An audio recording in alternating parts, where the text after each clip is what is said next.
जय श्री कृष्णा। आइए सुनते हैं आज मंगलवार के दिन भगवान शिव और हनुमान की यह कहानी। भगवान शिव ने हनुमान जी के रूप में अवतार लिया था। इस बात का कोई जगह पढ़ा और सुना जाता है, लेकिन उन्होंने ऐसा क्यों किया था, इस बात को जानने के लिए हमें इससे जुड़ी कथा के बारे में जानना होगा। यह कहानी रामायण के प्रारंभ की है, जब पृथ्वी पर श्री राम जी का अवतार हुआ था।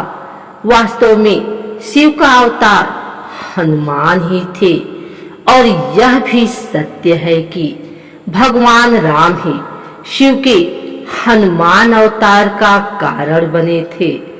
रामायण में बताया गया है कि एक बार भगवान शिव की भी इच्छा हुई कि पृथ्वी लोक चलकर भगवान राम के दर्शन किए जाएं। उस समय भगवान राम जी की आयु लगभग 5 वर्ष के आसपास थी। भगवान शिव के सामने समस्या यह थी कि वह अपने असली रूप में जा नहीं सकते थे। ऐसे में एक दिन शिव ने माता पार्वती से कहा, जानती हो पार्वती, मेरे राम ने पृथ्वी पर जन्म लिया है और उनके दर्शन की सेवा का मन हुआ है। मेरी इच्छा है कि अब मैं यहाँ से चला जाऊं और जिस लोक में राम है वहीं मैं भी रहूं। यह सुनकर पार्वती विचलित हो गई और दुखी होकर बोली कि हे स्वामी, मुझसे ऐसी कौन सी गलती हो गई है कि आप मुझे यहाँ छोड़कर पृथ्वी लोक पर रहने जा रहे हैं। उन्होंने कहा, स्वामी, आप यदि जाते हैं तो जाइए, लेकिन एक बात सुन लीजिए कि आपके बिना मैं यहाँ जीवित नहीं रहूंगी। पार्वती माँ की बात सुनकर शिव को एहसास हुआ कि पार्वती भी मेरे बिना नहीं रह सकती हैं, और अगर मैं यहाँ से गया तो निश्चित ही रूप से पार्वती अपने प्राणों की बलि दे देंगी। ऐसे में शिव भगवान मोह के एक चक्रव्यूह में फंस जाते हैं, क्योंकि एक तरफ माता पार्वती जी के पास भी रहना था और दूसरी तरफ भगवान राम के लोक में भी जाना था। ऐसे में भगवान शिव ने अपने 11 रुद्र को पूरा राजमाता पार्वती को बताया और बोले, देखो पार्वती, इन 11 रुद्रों में से एक रूप बानर का अवतार आज मैं लेने वाला हूँ।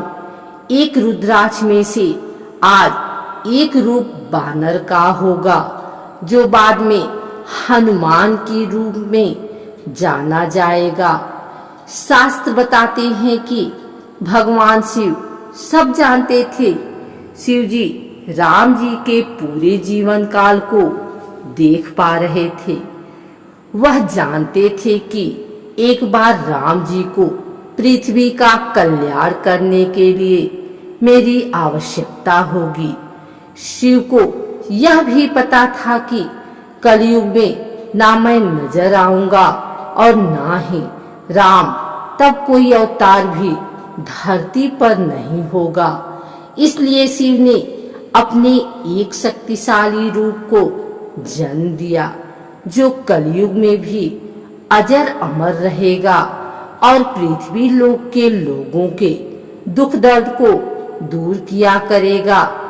इसलिए आज भी भक्त लोग हनुमान जी के दर्शन साक्षात कर लेते हैं। इस बात के कई सबूत मिल चुके हैं कि हनुमान जी आज भी धरती पर मौजूद हैं। श्री राम भक्त हनुमान जी की पूजा करते हैं लोग। उन्हें प्रसन्न करने के लिए कोई हनुमान चालीसा का पाठ करता है तो कोई सुंदरकांड का पाठ करता है। मान्यता है कि हनुमान जी अपने भक्तों की सारी पीड़ाएं और संकटों को दूर करते हैं, इसलिए उन्हें संकट मोचक नाम से भी पुकारा जाता है। लेकिन हनुमान जी की पूजा में कई बातों को ध्यान रखना जरूरी होता है। मंगलवार का व्रत करने के लिए सुबह जल्दी उठें तथा स्नान करके स्वच्छ लाल कपड़े पहन लें। अगर पुरुष यह व्रत कर रहे हैं तो पूजा के दौरान सिले हुए लाल कपड़े ना पहने। घर के ईशान कोण में चौकी रखें।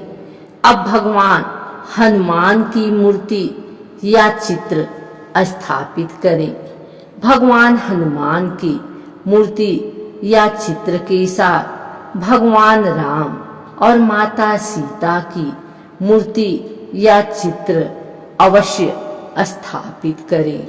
हाथ में जल लेकर भगवान हनुमान के सामने व्रत करने का संकल्प लें और प्रार्थना करें। धूप दीप या दिया जलाकर भगवान राम और माता सीता की पूजा आराधना करें। इसके बाद श्री हनुमान की पूजा करें। पूजा के दौरान श्री हनुमान को लाल वस्त्र, सिंदूर और लाल फूल अर्पित करें। अब रुई में चमेली का तेल डालकर भगवान हनुमान के सामने रख दें। कथा, सुंदरकांड और हनुमान चालीसा का पाठ करने के बाद आरती करें। फिर श्री हनुमान को गुड़ और चने का भोग लगाएं। मंगलवार के दिन हनुमान जी की पूजा सुबह और शाम के समय करना फलदायी माना जाता है।